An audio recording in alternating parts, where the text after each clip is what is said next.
नमस्कार। भारत मौसम विज्ञान विभाग के दैनिक मौसम परिचर्चा में आप सबका स्वागत है। आज 13 मई का दिन है। अगर हम पिछले 24 घंटे के मौसम की बात करें तो भारी वर्षा का दौर दक्षिण पूर्वी भारत में, heavy to very rainfall Telangana और तमिलनाडु में, और भारी वर्षा कर्नाटका, केरला और उत्तरी इंटीरियर उड़ीसा में देखने को मिला है। अगर हम बिंदुवार देखें तो तेलंगाना में 13 सेंटीमीटर तक के स्तर की वर्षा, तमिलनाडु में 12 सेंटीमीटर, कर्नाटका में 8 से 10 सेंटीमीटर स्तर की वर्षा, उड़ीसा में संबलपुर में, उत्तरी इंटीरियर कर्नाटक में 8 सेंटीमीटर, रायलसीमा में 9 और केरला में 7 सेंटीमीटर तक के स्तर की वर्षा देखने को मिली है। तो ये जोन था दक्षिण पूर्वी भारत का, जो कलर दिखाया है।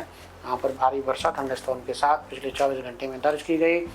अगर हम थंडरस्टॉर्म के साथ साथ ओलावृष्टि और गस्टी विंड्स की बात करें तो कुछ एक पॉकेट जो येलो कलर से दर्शाए हैं, वहाँ पर ओलावृष्टि देखने को मिली है। जम्मू कश्मीर, उत्तराखंड, पश्चिमी उत्तर प्रदेश, मध्य प्रदेश, इंटीरियर महाराष्ट्र और तेलंगाना में ओलावृष्टि देखने को मिली और तेज हवाओं की झोंके मध्य प्रदेश में 88 किलोमीटर प्रति घंटे की हवाएं, छिंदवाड़ा में, झारखंड में, सिमडेगा में 77, लद्दाख में, लेह में 75, तेलंगाना में विकाराबाद में 74, पंजाब में पटियाला में 66, राजस्थान में उदयपुर में 61, उत्तर प्रदेश मैनपुरी में 40, बिहार में औरंगाबाद में 38, तमिलनाडु में करूर में 42, केरला वायनाड में 57, उत्तरी इंटीरियर कर्नाटका यादगिरी में 59 और दक्षिण इंटीरियर कर्नाटका में भी 46 और हरियाणा में करनाल में 51 किलोमीटर प्रति घंटे की हवाओं के झोंके, उनके साथ साथ हल्के से मध्यम स्तर की वर्षा इन सभी जगहों पर पिछले 24 घंटे में देखने को मिली। अगर अधिकतम तापमान की बात करें तो अधिकतम तापमान अभी पूरे भारत में ही सामान्य या सामान्य के आसपास, और पूर्वी भारत, मध्य का भारत और महाराष्ट्र और उत्तरी जो पेनिनसुलर भारत है वहाँ पर अभी टेम्परेचर अधिकतम तापमान सामान्य से कम बने हुए हैं। पूर्वोत्तर के राज्यों में और केरला में कद्दू का पॉकेट्स में टेम्परेचर सामान्य से अधिक, अदरवाइज पूरे ही भारत के मैदानी क्षेत्र में टेम्परेचर सामान्य या सामान्य से कम चल रहे हैं। अगर हम कुछ एक हाईएस्ट टेम्परेचर की बात करें तो होशंगाबाद पश्चिमी मध्य प्रदेश में 43.2 जो कि सबसे ज़्यादा अधिकतम तापमान कल दर्ज किया गया। इसी क्रम में आप देख सकते हैं 42 के आसपास टेम्परेचर कुछ एक पॉकेट्स हैं राजस्थान के, रायलसीमा के और मध्य महाराष्ट्र, गुजरात आदि के, जहाँ पर टेम्परेचर इस क्रम में है। हालांकि वो अभी सब सामान्य या सामान्य के आसपास बने हुए हैं। अगर आज के मुख्य बिंदुओं की बात करें तो हमारे पास 4 मुख्य बिंदु हैं। पहला यही कि उत्तर पश्चिम भारत में 16 मई से उष्ण लहर हीट वेव की स्थितियाँ डेवलप होने की संभावना है। पश्चिमी राजस्थान में तो 15 तारीख से हीट वेव की स्थिति दर्ज होने की संभावना है। उसके बाद ये दायरा पूरे उत्तर पश्चिम भारत में मैदानी क्षेत्रों में, उसके बाद 17 मई आते आते 18 मई आते आते जो है बिहार तक ये हीट वेव की स्थिति दर्ज होने की संभावना रहेगी। तो ये हमारा पहला पॉइंट है। दूसरा ये दक्षिण पूर्वी भारत में जो वर्षा का दौर देखने को मिल रहा है आने वाले 4 से 5 दिनों में भारी वर्षा का दौर, इसके साथ साथ थंडरस्टॉर्म और गस्टी विंड की गतिविधियाँ आने वाले 4 से 5 दिनों तक बने रहने की संभावना है। और जो तीसरा पॉइंट ये है कि जो पूर्वी भारत और जो मध्य का भारत, वहाँ पर एक्टिविटी आने वाले 48 घंटे यानी आज और कल वहाँ पर बनी रहेगी। मध्य भारत में खासतौर से मध्य प्रदेश, विदर्भ और जो छत्तीसगढ़ का क्षेत्र है और उससे सटा हुआ जो क्षेत्र मध्य महाराष्ट्र और मराठवाड़ा का है, वहाँ पर हेल स्टॉर्म, ओलावृष्टि की एक्टिविटी के साथ साथ गस्ती विंड की तेज हवाओं के साथ आने वाले 2 दिनों तक बने रहने की संभावना है। और अगर हम दक्षिण पश्चिम मानसून के एडवांस की बात करें तो दक्षिण अंडमान सागर, दक्षिण पूर्व बंगाल की खाड़ी के कुछ स्थानों में और निकोबार द्वीप समूह में 19 मई 2024 के आसपास दक्षिण पश्चिम मानसून के एडवांस होने के, आगे बढ़ने की संभावना दिखाई देती है। ये हमारे आज के 4 मुख्य बिंदु हैं। अगर आज के सिनोप्टिक सिस्टम की बात करें तो पश्चिमी विक्षोभ जम्मू और उसके आसपास एक ट्रफ के रूप में देखा जा रहा है। इसके अलावा एक साइक्लोन सर्कुलेशन उत्तरी पश्चिमी मध्य प्रदेश के आसपास है यहाँ पर। इसके अलावा एक साइक्लोन सर्कुलेशन दक्षिण कर्नाटका में है और उत्तर पश्चिम जो मध्य प्रदेश और वहाँ से लेकर के दक्षिण कर्नाटका तक एक ट्रफ लाइन है।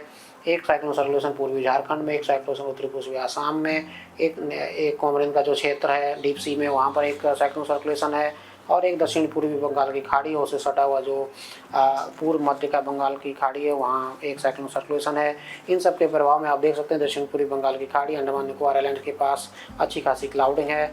इसके अलावा इन साइक्लोन सर्कुलेशन की वजह से तटीय कर्नाटका, केरला और दक्षिण पूर्वी जो अरब सागर, वहाँ पर क्लाउडिंग देखी जा सकती है।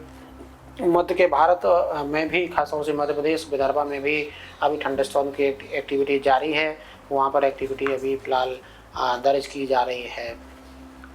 अगर इन सब सिनोप्टिक सिस्टम के प्रभाव में हम भारी वर्षा की बात करें तो दक्षिण पूर्वी भारत में खासतौर से एक्टिविटी आने वाले 4 से 5 दिनों तक देखने को मिलती रहेगी।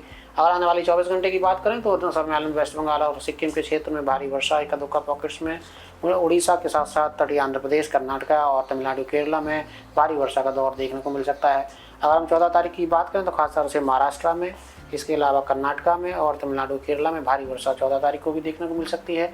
15 तारीख को मध्य महाराष्ट्र और कोंकण गोवा में, इसके अलावा तमिलनाडु और केरला में भारी वर्षा देखने को मिल सकती है। 16 तारीख को अरुणाचल प्रदेश, तमिलनाडु और केरला में भारी वर्षा, और 17 तारीख को अरुणाचल प्रदेश, आसाम, मेघालय, इसके अलावा तटीय कर्नाटका, तमिलनाडु और केरला में भारी वर्षा देखने को मिल सकती है। कुल मिला के तमिलनाडु और केरला जो दक्षिण पूर्वी भारत में, उनमें 5 दिनों तक भारी वर्षा, इक्का दुक्का पॉकेट्स में बने रहने की संभावना है।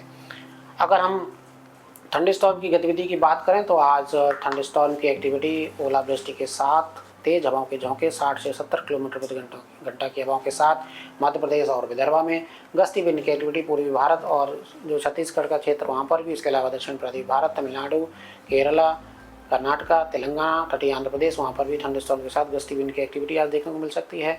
इंटीरियर महाराष्ट्र के जो बाकी के हिस्सा है, मध्य महाराष्ट्र, मराठवाड़ा, वहाँ पर भी आज तेज हवाओं के झोंके 50 से 60 किलोमीटर प्रति घंटे के हवाओं के साथ ओलावृष्टि आज भी होने की संभावना है। कल भी कमोवेश वैसी मध्य भारत में एक्टिविटी, इंटीरियर महाराष्ट्र, उसके साथ साथ मध्य प्रदेश और विदर्भ और छत्तीसगढ़ में एक्टिविटी देखने को मिल जाएगी।